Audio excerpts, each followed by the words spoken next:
Hey guys, this is Allison Kessler, a spiritual guide talking out of Calgary, Canada. And I just wanted to talk to you about this thing that's been on my mind, which is flow and getting into the flow state. And I have identified 7 things that can actually disrupt or block your flow. So I wanted to touch on these actually huge issues that can totally block your flow moment to moment every single day so that you're never maintaining a flow state for as long as possible. And especially for me as an entrepreneur, I'm a web designer and I'm doing a whole bunch of other stuff. I need to, but I'm also actually a single mom too. So I have to maintain a flow state and maintain my energy and optimize my days as much as possible just to even get through all the stuff that I have to do. Um, so there's 7 things on the list that I have identified that can be big flow blockers. So let's get into it. Number one is food. So, what you eat and what you put in your mouth can make a huge impact on your flow and positively or negatively. So, I find that especially sugar and carbs, if I have some of things that are high sugar or carbs like bread, pasta, um, those things almost immediately put me in a very sluggish state. My dad has diabetes type 2.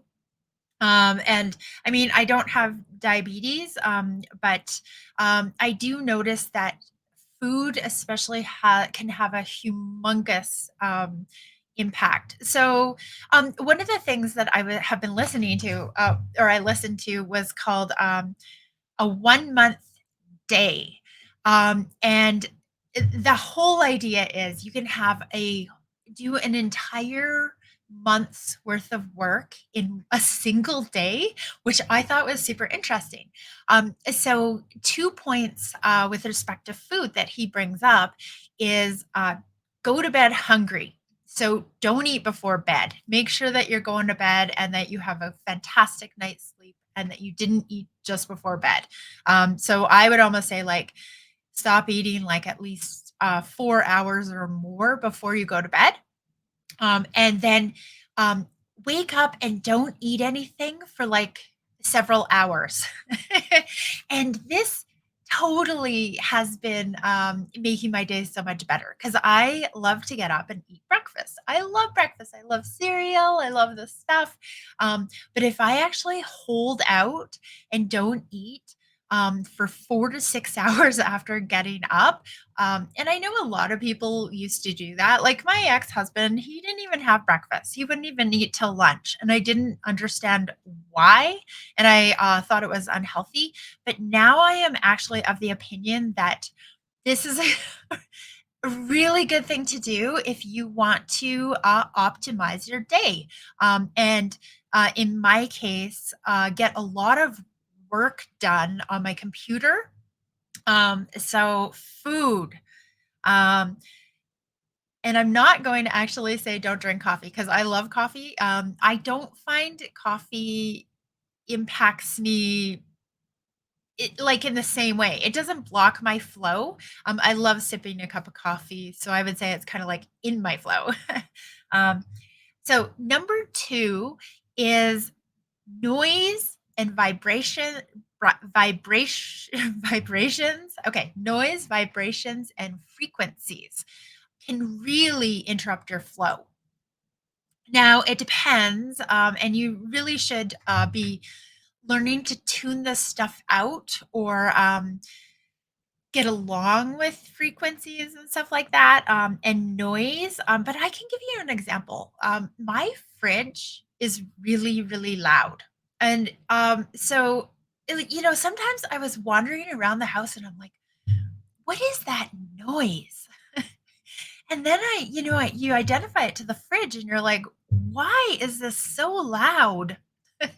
And then, I have another, uh, I guess, idea. What's it called?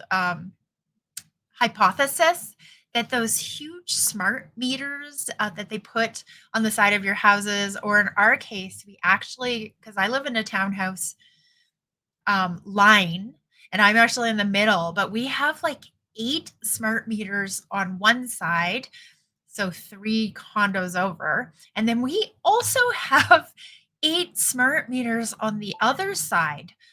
So there's humongous smart meters. And I've heard that these are the biggest contributors to,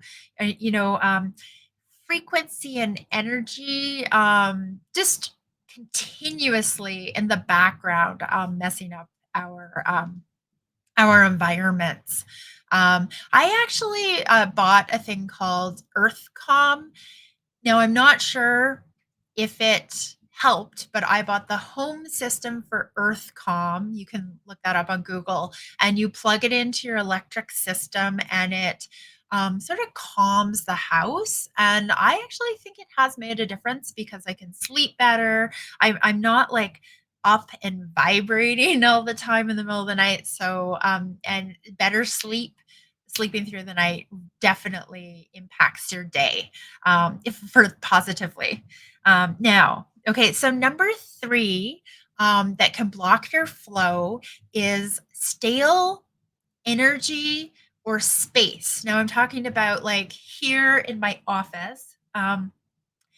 I like to keep it very clear in terms of the energy. And so clearing up the energy can be on 3 levels, I think. So, just vacuuming, dusting, and airing out the place and getting some fresh air in. Using an air purifier can really help clean up the space.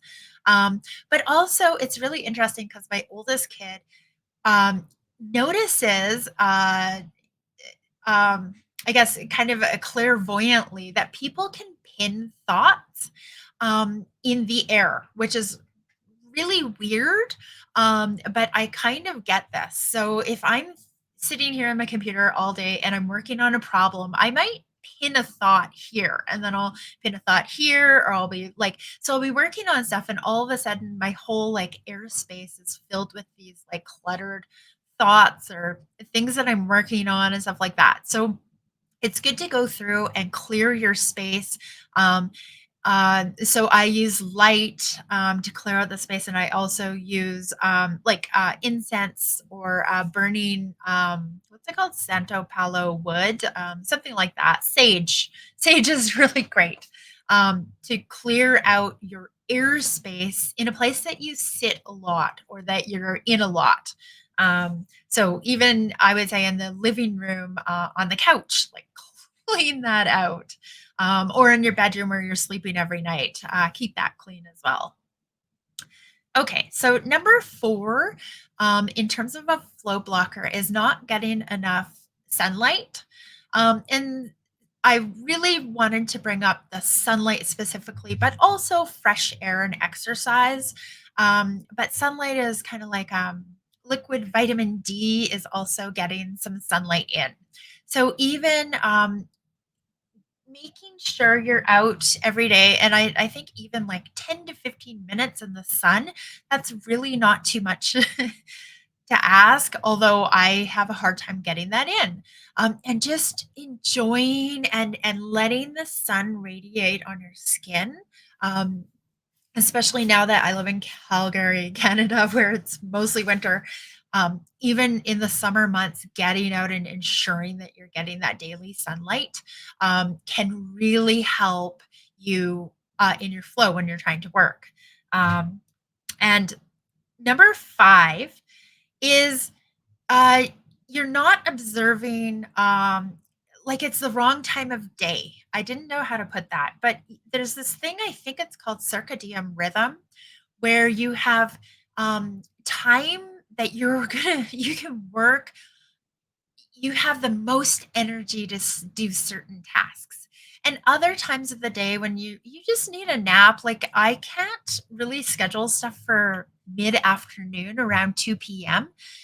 Because I'm useless. I want to have a nap. I've been up since 5 a.m. I need to take that nap break at 2 p.m. so that I will be able to carry on for the rest of the day. But if I don't observe that, oh my goodness, I'm pretty much like a zombie. I'm forcing my eyes to stay open. And I'm missing that optimal time when I should be resting. And so it's just the wrong time of the day. You're trying to put these activities into not your best time to do a certain activity. So it's like kind of like honoring yourself and your own um uh your own energy rhythm and strengths of when you want to be certain doing certain types of tasks. um, and then number six, for a flow blocker is really too much screen time. And so I work at a computer for hours. I like to play video games, and I like to, my son likes to play video games, and so he wants me to go on Minecraft. So let's say I'm doing like, I work for 4 hours in front of a computer screen, and then I go upstairs, and my son's like, "Okay, I want to play Minecraft." And I'm like, "Oh no, like that's another half an hour or whatever playing Minecraft. Now we're at 4.5 hours. Then I want to work again. Then maybe I want to watch a show." I mean, all I've done is sit in front of a screen, not including having a cell phone and so being on the cell phone all the time. Just gonna share this. So screen time can add up. I actually can't even believe that we made these jobs and are forcing people to sit in front of a computer for 8, 9, 10 hours a day. Or like my ex-husband he could happily sit there for 16 hours a day working on the computer. So this is just not healthy. So if we don't get those breaks from screen time, that will ultimately become a flow blocker, I think, over the long term. So you need to be getting away, going outside, doing something else. And I mean, I even do dishes, or like I'm making lunch. I enjoy cooking, you know, and I feel good. Like I'm up, I'm moving, I'm doing something a little bit more exercisey and not getting away from the screen. And then so number 7 is not planning strategically for breaks. So no breaks, or like it's actually better to be proactive about your breaks. Plan them out before you get too tired. So let's say I've worked 2 hours in front of the computer. I really want to be like, okay, now it's time for me to go away for 15 minutes, and I it's in my routine. So as soon as it's whatever 8 o'clock, I would go and do something else. I'm not necessarily eat yet. I did go into this spiritual class, and she taught me Tai Chi, and just actually breathing and moving your body and getting up. 5 minutes of doing Tai Chi can completely reset your system. And so you can sit back down and be right back in that flow state. But if I ignore breaks and think, oh, breaks are going, I need to work during those breaks, I'm not taking any breaks or whatever, then I actually wear myself down out more or quicker. So let's say I take a planned strategic break every 2 hours, and then I can come back in the flow and get more done, and I'm good for another 2 hours.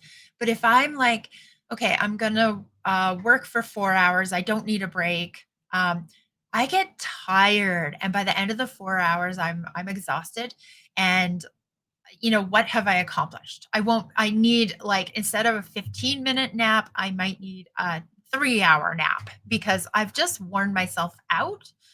if that makes any sense. So that's all I wanted to do was talk about 7 things that can disrupt your flow. And I guess your flow would be like I'm really talking about creativity, creative flow, um, working, getting stuff done, even if it's doing something like your taxes. If you are doing your taxes in flow, it's going to take less time and it's going to go more smoothly.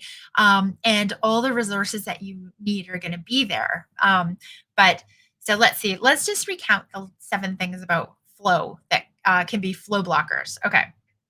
Number one, food and especially sugar and carbs. Number two, noise, vibrations, and frequencies.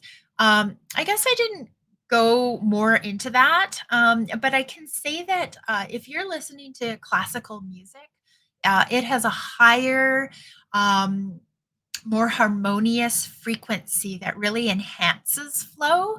But if you're listening to like rock music, that is at 440 hertz, that is just not it's it's not good for your system. Okay, number 3, stale energy and space. So cleaning, vacuuming, and just clearing out your space with sage and resetting the environment. Number 4, lack of sunlight. Number 5, it's the wrong time of the day for whatever particular activity you're trying to do. So really listening to your body and your circadian rhythm and figuring out what are my optimal times for me to be doing specific activities. Okay. Number 6, too much screen time. And number 7, no breaks or not strategically planning out your breaks and putting them into your calendar and stuff like that. So um, that is all I have for today. I would love to know if you have any other flow blockers that you've noticed that are not on this list. If you could let me know in the comments, and I would love to hear your take, or if any of these things that I've mentioned do affect you in a big way. Um, and you've been kinda noticing like, "Ah, yeah, I've been meaning to do something about that, but I just haven't, had the discipline or incentive," or, you're just trying to, ignore this thing, let me know that as well. Okay. Okay, bye.